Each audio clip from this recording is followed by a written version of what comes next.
ራሄል እየተከታተለችው እንደሆን ይደርስበታል። ብዙ ጊዜ ተደብቃ ከኋላው እየተከታተለችው ባለ ሰዓት በጣም ድብቅ በመሆን እንድታሳልፍ እንዲያመልጥ ያመቻቻል። ግን ደግሞ አሁንም አመለጠኝ በማለት መፈለጓን ትጀምራለች።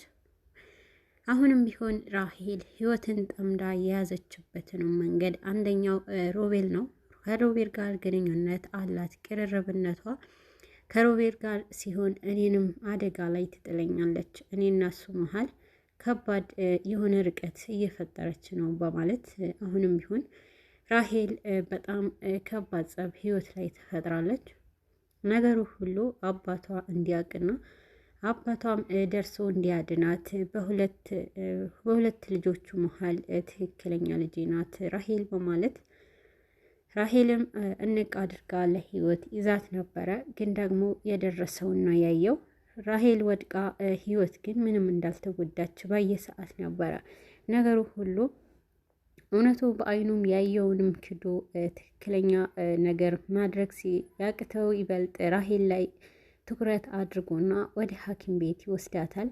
ህይወት ግን በዚህ መሀል ራሄል ቀድማ ነበርና ህይወትንም አንቃ ያዘቻት። ግን ደግሞ ስለ ህይወት ግድ ሳይሰጠው ልጁ ራሄልንም ወደ ሐኪም ቤት ይወስዳታል። በዚህን ሰዓት ከህክምና እስክትመለስ ድረስ እንትጠብቀውና ሁሉም ነገር እንደሚያመቻቹ ይነግራታል ለህይወት። ህይወት ግን ከሮቤል ጋር ሆና የተፈጠረው ሁሉ ንገሪኝ እያላት ሮቤልንም ታስረዳዋለች። ሮቤል በምትናገረው ሰዓት ይህንን ነገር ነው ታዲያ አንቺ ጨውና ስኳር ለሮቤል ሰጠሽው ብላ ነው እንዲህ ያደረገች እያላት ነበረ። አዎ ይሄ ነው ምክንያቷ ነው፣ በዚህ ምክንያት አንቃ ስትይዘኝ እንዲያደረግኩት ብላ ለሮቤል ታስረዳዋለች። ሮቤልም የተፈጠረውም ነገር ይህንን እና ታዲያ አንቺንን ጥሎ እሷንም አገዛት ሁለት ልጆቹ መሀል እሷን መረጠ ነው ታዲያ እያላት ቆይተዋል ማለት ነው። ሮቤል አሁንም ቢሆን ለህይወት ከባድ የሆነ ስሜት እንዳለውና ለየት ያለ ለእሷ አመለካከቱ ያሳያታል። ህይወት ግን አሁንም ቢሆን የምትፈልገው ነገር አባቷ ልጅ ብሎ እስከሚጠራትና ያ ነገር እስከሚሳካ ድረስ እታገላለሁ ብላ ትገኛለች። ግን ደግሞ አባቷ ታደላ ከዚህ ቤት እንድትውጪ ብሎ ያስገድዳታል ማለት ነው። ታደላም ከተከታተለችው በኋላ በመጨረሻም ራሄልንም ይደርስባታል። ይዟትና ለምንድን ነው የምትከታተይኝ? ፍላጎትሽ ምንድን ነው ከኔ እያለ ይጠይቃታል። ከአንተ ደግሞ ምን ላገኝ ይችላለሁ ነው አንተ ላይ የሚገኝ ነገር የሚፈለግስ ምን አለ በማለት ነበረ ታደላንም ዳዊትንም በጣም መጥፎ ነገር ስትናገረው የቆየችው። ዳዊት በመናደድና ራሄልንም እንቅ አድርጎ ይዘዋት ነበረ። ግን ደግሞ በጣም ችሎታ ስላላት በካራቴ ነገር ብላ ልታስተዋው ትችላለች። አሁንም ቢሆን ዳዊት ነገሩ ሁሉ አልለቀውም ብሎ እየታገለ ይገኛል። እቤት ፍሬ ምንድን ነው የተፈጠረው ብላ ሲጮህ ታደላ በሰማች ሰዓት ህይወት የት ሄዳለች? ልጅሽን ልትገልብሽ ነበረ በማለት ለፍሬም ታደላ ይናገራል።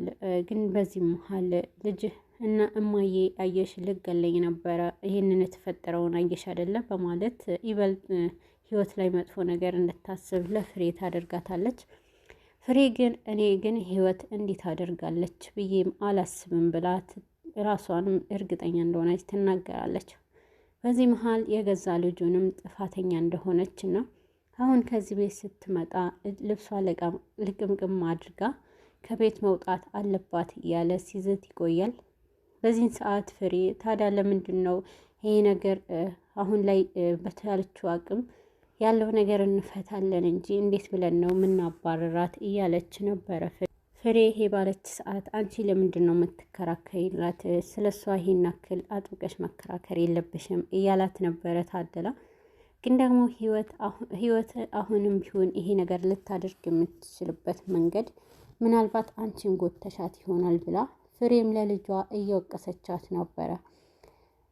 ፍሬም ለልጇ ለህይወት ተደረባ ራሄል ላይ መመስከሯ ያስጨነቀውንም ታደላ ይህንንማ ቅርርብነታቸው ህይወቴ ይበልጥ ይቀማኛል በማለት ይበልጥ ህይወት ላይ እርምጃ ይጀምራል።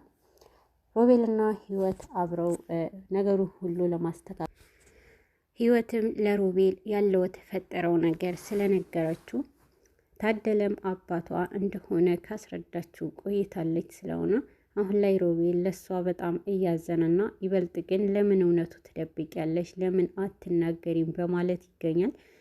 ይሄ ነገር መናገር እንደማትችልና ግን ደግሞ በሱ የአባትነት ፍቅር እንደምትፈልግ ለሮቤል ትነግረዋለች። ሮቤልንም እንድታግዘኝ እዛ ቤት የምቆይበትን አሁን ላይ ከሕክምና ሲመለሱ እንድወጣ ነው የሚፈልጉት፣ ከዛ ቤት እንድባረር እንድርቅ ይፈልጋል በማለት ነበረ የነገረችው። ይህ ነገር ታዲያ አንቺ እኮ ነሽ ሰራተኝነት ሆነሽ መኖር መረጥሽው እውነቱ ብትናገሪ ቢላትም ይህ ነገር ደርሶብክ ይኸው አልህም በገዛ አባትህ ቤት እንደ ሰራተኛ ሆነህ ግባ አልልህም እና ይከብዳል በማለት ነበረ ቆርጣ ወደ ቤት ተመለሰችው።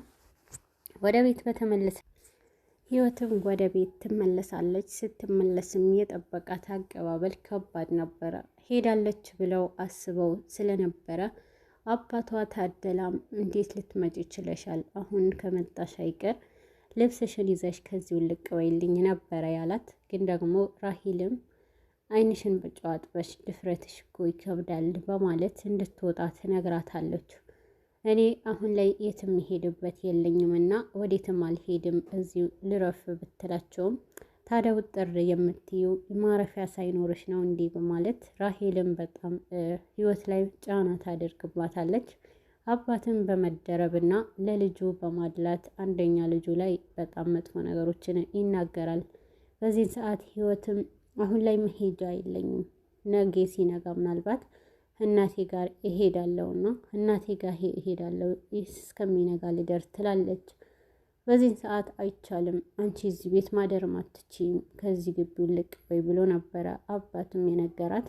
በዚህን ሰዓት ግን አይቻልም አባዬ እንዳትፈቅድ አንድን ቀን እንድታደር ብላ ራሄልም በጣም ጫና ታበዛባታለች። አባትም አይሆንም ተብለሻል ውጪ እያለ ሲያስገድዳት እሺ በቃ እንደዛ ከሆነ የሮቤልና የህይወት መቀራረብ ካስጨነቃት ጀምሮ አሁንም ቢሆን ህይወት ጋር ችግር መፍጠሯን አላቆመችም።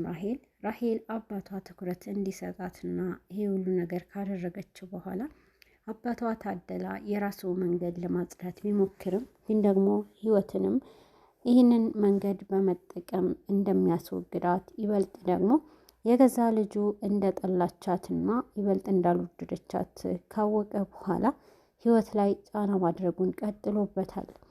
ህይወት ላይ ጫና በሚያደርጉበት ሰዓት ይህንን ነገር አልተዋጠላትም እና ፍሬም ለምን ይህን ያክል እንደምትጠላት ብዙ ጊዜ ብላለች። ግን ደግሞ እሱንም ይህንን ላንቺ ማስረዳት አይጠበቅብኝም እያላት ነበረ። ፍሬም በመናደድና እንዴት ልትለኝ ትችላለህ?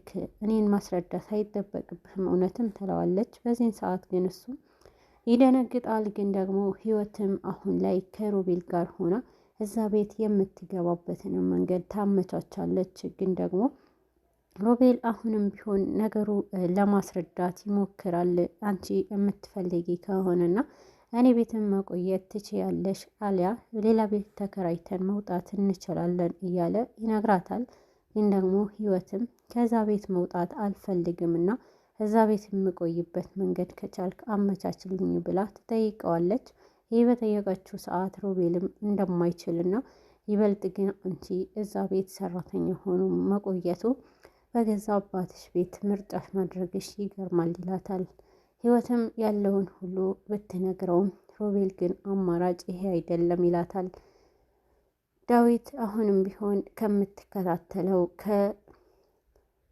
ከራሄል ጀርባ ሆኖ ስትፈልገው እንድታጣውና ግን ደግሞ ከጀርባ ሆኖ የደረሰባትንም ሁሉ በመጨረሻም በማይሆን ሁኔታ አስጠንቅቃው ትሄዳለች። አሁንም ቢሆን ራሄል ሮቤልም እቤት አለመገኘቱና የህይወት እቤት አለመኖሯ ያስጨንቋትና በዚህን ሰዓት ከባድ የሆነ ጭንቀት ውስጥ ትገባለች። ሮቤል ወደ ቤት ከተመለሰች በኋላ አሁንም ሀያት ህይወትም ነገሩ ሁሉ ከአባቷ ፊት ታስረዳቸዋለች። ከቤት እንደወጣ ከፈለጋችሁ ወይ ለአንድ ቀን አሳድሩኝ አሊያ ደግሞ ሮቤል ቤት ሄጄ አርፋለሁ ካለች በኋላ ነገሩ ሁሉ ሮቤል ቤት እንድትቀርብ ስለማትፈልግ ራሄልም አባዬ እዚህ ቤት ማደር ትችላለች፣ ለዛሬ ብቻ ሮቤል ቤት እንድትሄድ አልፈልግም ትላለች። ግን ደግሞ ታደላ አሁንም ቢሆን ለምን ራሄል እዛ ቤት ሄዳ እንድታድር አልፈለግሽም እያላት ነገሩ ሁሉ በሁለቱ በአባትና ልጅ መሀል የሁለቱ ፍላጎት ከባድ ሲሆን በመጨረሻም ሮቤልንም እንደምታፈቅረው ራሄል ትናገራለች። አባቷ ታደላ በሰማ ሰዓት ይሄ ነገር ማመን አልችልም በማለት አይሆንም፣ ግን ዛሬ እዚህ ቤት ካደረች ህይወት የኔና የቤተሰብ ህይወት ትበጠብጣለች በማለትና ለራሄልም ትሄዳለች ህይወት ከዚህ ቤት ፌስታሏ ይዛ ብቻ ትምጣ እያለ ይጠብቃታል።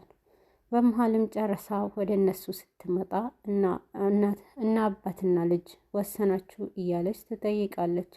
አባትም ከዚህ ቤት እንድትወጪ ይፈልጋለው እያለ ይናገራታል። ራሄል ደግሞ አይቻልም ሮቤል ቤት ከምትሄድ እያለች አይሆንም እኔ ነኝ እኮ አባወራው እያለ አባትም ለልጁ ይናገራታል። በዚህን ጊዜ ግን አይቻልም ለምንድን ነው እንዲህ የምታደርገው አባዬ እያለችው ነገሩ ሁሉ ደግሞ ሮቤል ቤት ሄጄ መቀመጥ ፈልጋለሁና ደግሞም እዛ ትምህርቴንም ልማር ፈልጋለሁ አላቋርጥም ብላ እረፍ ትላለች ህይወት። በዚህን ሰዓት በጣም እብደት ውስጥ ትገባለች ራሄል።